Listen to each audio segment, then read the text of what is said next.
Hello, it's me, French Ted, and we are here for episode number 79, I believe. And yeah, it is night number 9 of the All In Grand Prix.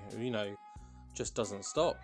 So that means we've got 10, 11, 12, 3 more nights after this until the Grand Prix final, where we will obviously crown a Grand Prix champion. The winner from Block A and Block B will face each other, and the winner of that match will go to All Out to face the AEW World Heavyweight Champion, whoever that may be. But remember, Jon Moxley is our current champion, and should he win, he obviously guarantees his place in the main event.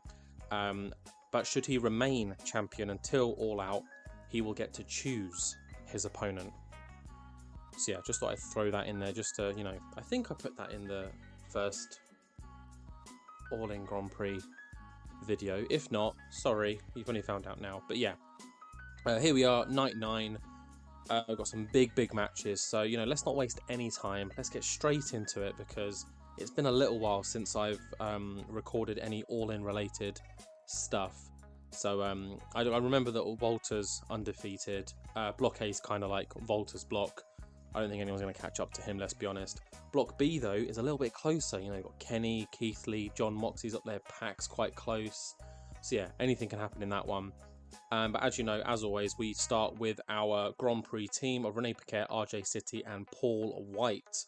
So yeah, let's not waste any time and head straight into our opening match, which, as always, is our exhibition match of those not competing tonight in block action.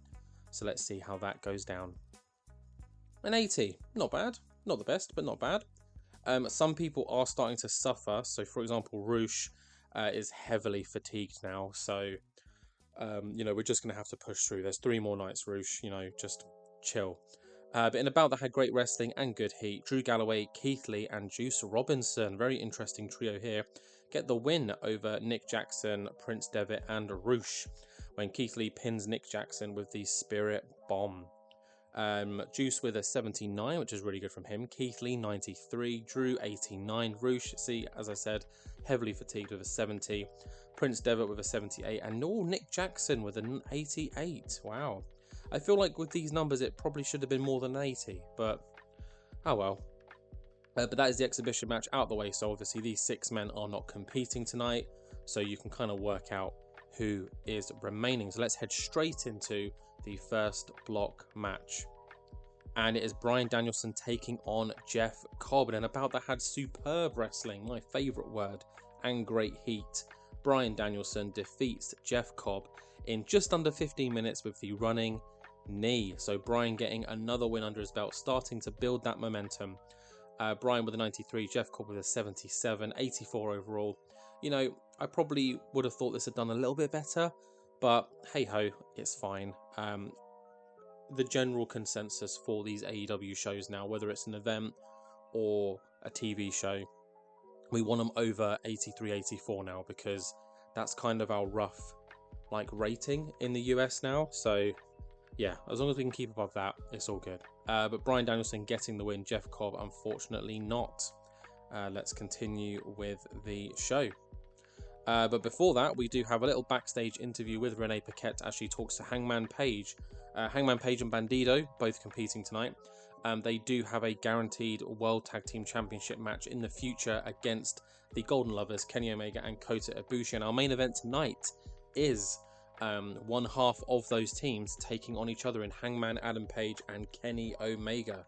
So Renee just asks Hangman about how he's feeling, things like that, and Hangman just says, tonight's going to be a preview of what's going to happen in our future tag team match. I'm going to beat Kenny tonight, and then when we get our tag team title opportunity, Bandido and I are going to win those belts once and for all. So yeah, nice little segment here, just hyping up that main event match, which I'm hoping should be a very, very good one.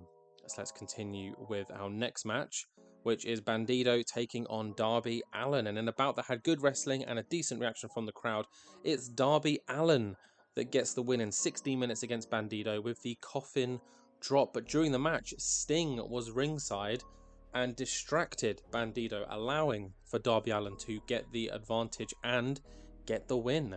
Bandido with a 74, Darby with a 75. Not the best, but a 79 nonetheless is still pretty good. Got the crowd buzzing as well, so that's very exciting to see. So Darby Allin picking up 2 more points. I believe he's now on 3. We will obviously recap that at the end of the video as always.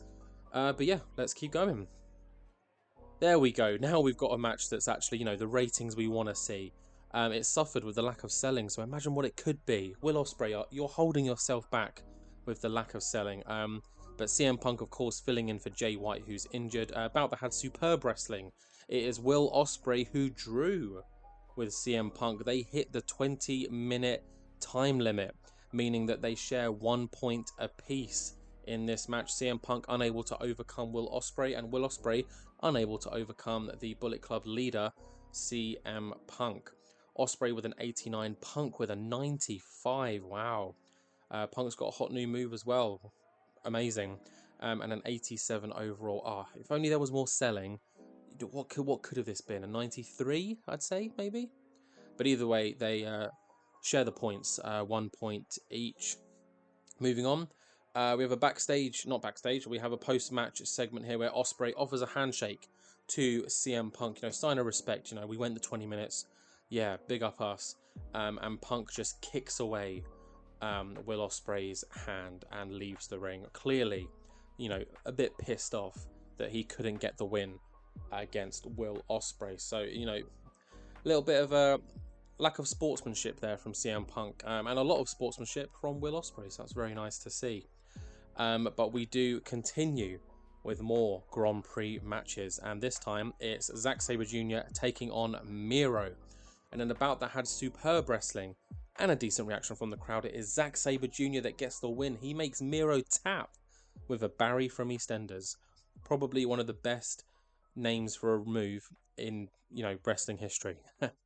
So Zack Sabre Jr. slowly racking up those wins. Go on, Zacky boy. Zack with an 88 performance, Miro with an 82. Definite lack of psychology here, which probably harmed the score. But still, an 82 overall is nothing to to turn your nose up at. Zack though, yeah, I think he's getting some. I think he's got maybe 6 or 8 points now. He's definitely racking up those W's, whereas Miro maybe isn't winning as many as we thought he would. But let's just carry on. Zack Sabre Jr., congrats, my dude. You're in a block that basically has already been won. So I think it's just about pride now for the rest of them. But a block that is very competitive in an awesome match. Jon Moxley taking on Pac in a bout that had superb wrestling, my favourite word, and great heat. Of course, Jon Moxley gets the win out. AEW World Heavyweight Champion pins Pac in 15:44 with the paradigm shift, meaning that Jon Moxley gets another 2 points. And I think, as of right now, he's now top of the B block, I think. We'll have to obviously recap that at the end. But Jon Moxley with a 94, Pac with an 89 and a 95 rated match. I mean, I didn't even react that crazy just because it's expected. Pac being the wrestler of the year, Jon Moxley being our World Heavyweight Champion, it just makes sense. Awesome match. Is this going to be match of the night? So far, yes. But let's continue and see if any of the upcoming matches can do one better. Oh, and then we've got the Volta match against Matt Cardona. Can Matt Cardona be the one to defeat Volta? In a bout that had superb wrestling and good heat. No, it's Volta that wins in 7 minutes with the rear naked choke. I'm really confused about this score though, because we've got green, a 90 from Volta, an 86 from Matt Cardona. I'm assuming it's the length of the match that has harmed this, because we put it as a wild brawl because Cardona's got really good brawling stats, Volta's got brawling stats. Volta gets in-ring performance bonuses with the dominate mark. So let's just see what happened. Odd face heel and holding back slightly. Why are you holding back, Matt? Why are you holding back? But yeah, Volta completely decimates Matt Cardona here. It's not even, a fair contest.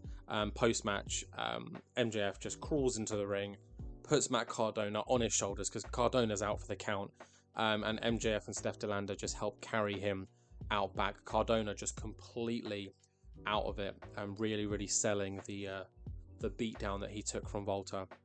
So Volta extends his lead at the top. Can anyone beat him? He's still got a few more matches, so there is still time for someone to really scupper his 100% record. But moving on, I think we've got maybe 1 or 2 matches left. Nope, just the one match. And a 98. Oh, so close. So close to a 99 / even a 100. But in a bout that had sensational wrestling, a word we don't see too often, and great heat, it is Kenny Omega that gets the win over Hangman Adam Page in 18 minutes 22 with the one-winged angel. Kenny Omega with a 98, Hangman Adam Page with a 95. They've got great chemistry together, got the crowd buzzing, a 98 rated match to end the show, and Kenny is the one that stands tall. I still think that Moxley is top by a point, but since Kenny's opening night loss to Keith Lee, I believe it was, he has been unbeatable since then, really pushing for that B block top slot. But there's a few, real big guys in that block that you still need to overcome. But let's end the show now and take a look at the final show score. Yeah, we figured it'd be great because, you end with a 98 main event. It's going to be awesome. Yeah, really, really good matches here.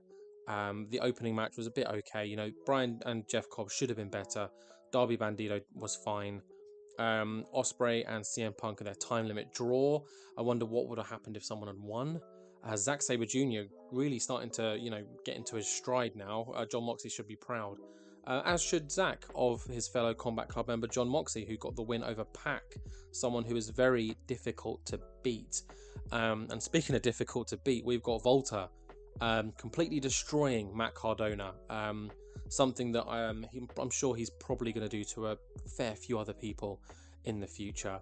But let's not waste any more time. Let's bring up the scores and see how everyone is doing and how the tables are looking.